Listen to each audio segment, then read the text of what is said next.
Fala investidor de sucesso, tudo bem? Thiago aqui do Seja um Holder falando e vamos aí a mais uma série do Holder Analisa. E no Holder Analisa de hoje a gente vai falar sobre um fundo imobiliário KNRI11. A gente já está aqui no Fundo Explorer, já coloquei aqui como pesquisa, onde a gente vai olhar aí esses fundos, esse fundo imobiliário e vai analisar aí para você.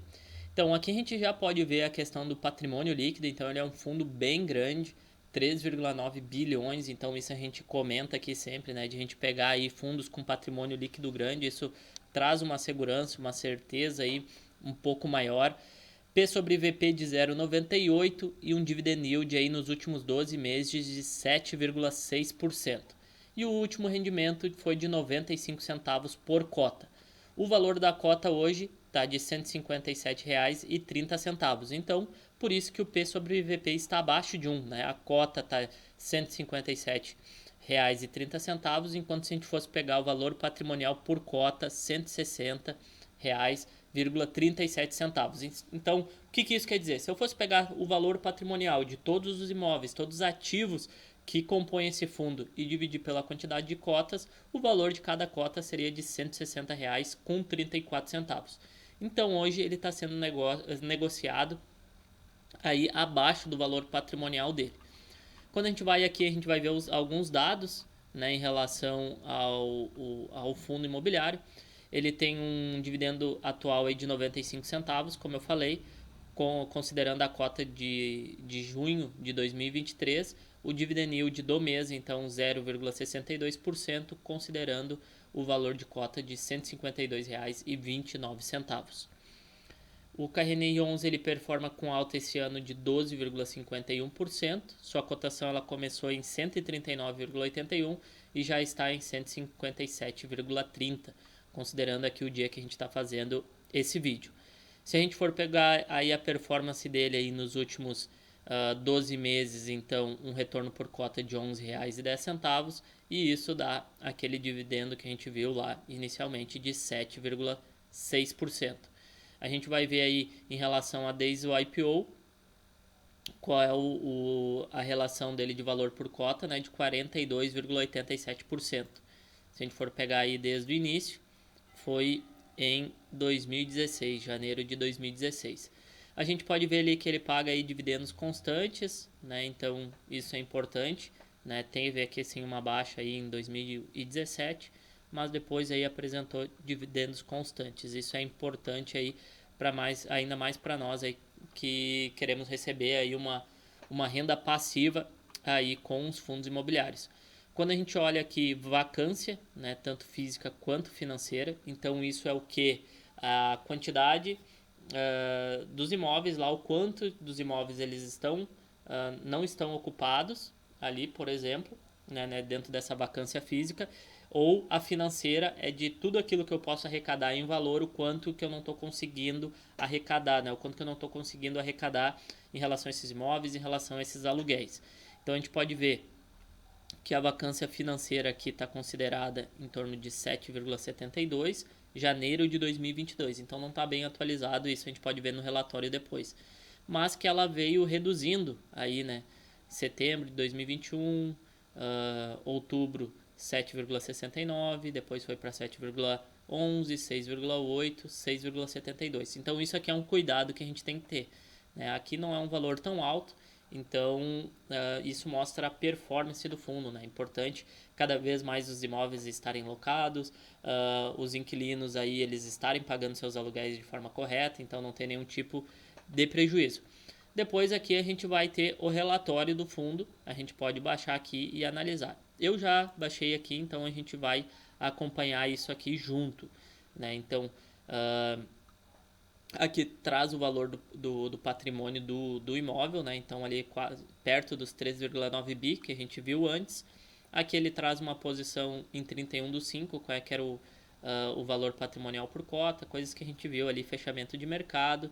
E aqui a gente pode ver uma vacância financeira mais atualizada, 8,99%. Então, ali a gente tinha visto em 2022, né? E agora, olhando aqui uma mais atual, a gente pode ver que essa vacância ela subiu um pouco. Então, é um cuidado que a gente tem que ter, ver se isso não está aumentando, o porquê. Então, esse cuidado a gente tem que olhar aí está num limite, digamos assim, aceitável em relação a isso. O fundo imobiliário, ele tem um objetivo aqui de gerar renda de aluguel mensal através da locação de um portfólio diversificado de prédios corporativos e galpões logísticos. Esse fundo, Carreni 11, ele está voltado mais em prédios corporativos, lajes corporativas, e ele está fazendo uma migração, né? Ele está aderindo aí a galpões logísticos, desculpa, pessoal. Mas o que acontece? Ele está fazendo essa migração e essa diversificação. Então isso é importante, o próprio fundo ele já está se diversificando.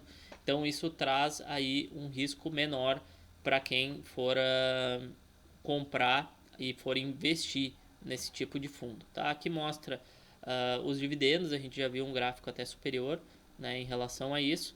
Aqui mostra como é que foi a rentabilidade dele também, né, dentro das emissões 2010, 2011, 12, 13, 17, 19 e 21. Então, como é que foi a rentabilidade nesse período, né? Então, e comparando aqui, por exemplo, com o CDI. Então, a gente vai ver aqui, ó, rentabilidade total lá com a emissão lá de 2010, 264%, CDI no período 172%, rentabilidade do fundo versus CDI, então, superior, né, 152%, e do Ibovespa no período foi de 59%, então tendo uma rentabilidade superior aí aos benchmarks, tá? Então, isso vocês podem acompanhar, podem olhar aqui como é que foi essa evolução. Tem a evolução aqui da cota também, como é que foi ao longo do tempo, e aqui a gente consegue ver justamente como é que é diversificado o portfólio do fundo imobiliário. Então a gente pode ver que a maior parte dos imóveis, dos ativos em São Paulo, depois Rio de Janeiro e Minas Gerais. Receita, como eu comentei aqui, então ele vem migrando para a logística, hoje 53,71 em logística e 46,29 em escritórios. Quando a gente vai para contratos, então 53 atípico, que vai mais de acordo com a lei, e contratos típicos. Desculpa, pessoal, os contratos típicos, que vão mais aí de acordo com a legislação e com questões já vigentes, leis vigentes, e os atípicos aí 53,78%. Aqui é bom sempre a gente ter um equilíbrio aí entre esses tipos de contratos, porque cada um vai ter suas características, suas peculiaridades ali em relação a tempo de contrato, a remuneração, a reajuste. Então, no momento que a gente tem isso equilibrado, a gente consegue também trabalhar com uma segurança um pouco maior. E como é que é o reajuste aí dos contratos? Então, IPCA e IGPM. Também tendo uma diversificação aí, né? Não é importante talvez só ter um tipo de reajuste, porque a gente nunca sabe, às vezes tem uma diferença aí entre IPCA e IGPM. Então aqui isso também nos protege, né? Para quem daqui um pouco ainda não investe em fundos imobiliários ou não está tão acostumado, isso é bom, porque a gente também tem uma proteção aí contra a inflação nos próprios reajustes. Então a gente tem essa garantia de que pelo menos os reajustes eles vão estar sendo corrigidos a índices aí que são do nosso dia a dia, né? O IGPM, IPCA, o IGPM pega aí um índice geral de média de preços do que mais a gente utiliza e IPCA aí relacionado diretamente à inflação, tá? A relação dos cronogramas aí de contratos de vencimentos, então a gente pode ver que a maioria 2026 e 2027 em diante, então a gente tem aí um período de aproximadamente 3 anos aí para a maioria das revisões do vencimento dos contratos. Então isso a gente pode cuidar aí, ficar acompanhando para ver como é que o fundo ele vai se comportar de acordo com esses vencimentos. Então a gente tem um período ainda até chegar a esses vencimentos. Isso é bom, isso traz tranquilidade em relação às receitas. E os revisionais desses contratos, quando vão ser as revisões, tem um percentual em 2023, agora a maior parte em 2024. E aí a gente pode ir acompanhando de como vai ser esse retorno do fundo. Evolução da vacância, então a gente pode ver lá que estava caindo e depois aí nesse ano de 2023 começou a aumentar um pouquinho. Então a gente tem que controlar e cuidar para ver se isso vai aumentar muito, ver o que o fundo está fazendo em relação a isso, né? Em relação a essa vacância. Então aqui a gente também pode ver essa vacância financeira por segmento, então maior parte de escritórios, então até por isso, né, o fundo ele vem migrando aí para o portfólio de logístico, é um segmento que ele está crescendo muito. A parte de escritórios, de lajes corporativas, teve um certo declínio ali no período de pandemia, teve muita questão de home office, as empresas elas estão se reestruturando, estão mantendo uma infraestrutura menor, então isso prejudica um pouco questões aí desses ativos relacionados a lajes corporativas e escritórios, então ele começou a diversificar para a logística. A gente pode ver aqui que não tem nenhuma vacância em logística, né? Então eles estão conseguindo rentabilizar bem toda a parte de logística. Quando a gente vai ver aqui a distribuição por setor, então maior parte indústria e comércio, mas é interessante que tem uma diversificação grande de setores, né? Então serviços, engenharia também pega, financeiro, tecnologia.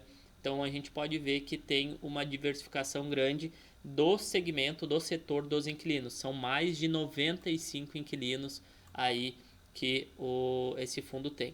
Então quando a gente vai aqui em relação aos ativos, né? Então tem 12 edifícios corporativos e 8 galpões logísticos, então tem 20 imóveis, bem diversificado, né? Então isso é importante a gente ver quantos ativos o fundo tem, então não é só 2 ativos, né? Tem uma gama grande de ativos e grandes inquilinos.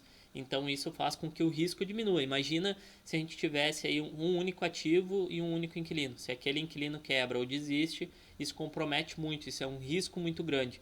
Então a gente tem que buscar sempre a diversificação em ativos, ter um grande número de ativos e também de inquilinos. Então a gente pode ver aí que são 20 ativos, 20 imóveis e mais de 95 inquilinos. Aqui ele mostra aí e fala um pouco de cada um desses imóveis, cada um desses ativos aí. Então, quem quiser acompanhar melhor pode olhar cada um deles, como é que tá. Mostra aqui a vacância financeira, como é que tá ou não em relação do fundo, né? Então a gente pode ver ali quais são daqui um pouco os imóveis que não estão tendo aí um bom retorno, né? Então a gente vai pegar, por exemplo, esse aqui, ó, Boulevard Corporate Tower, tem uma vacância financeira de 26,22%. Então esse imóvel aqui, por exemplo, tem uma vacância muito grande. Botafogo Trade Center, 65,3%.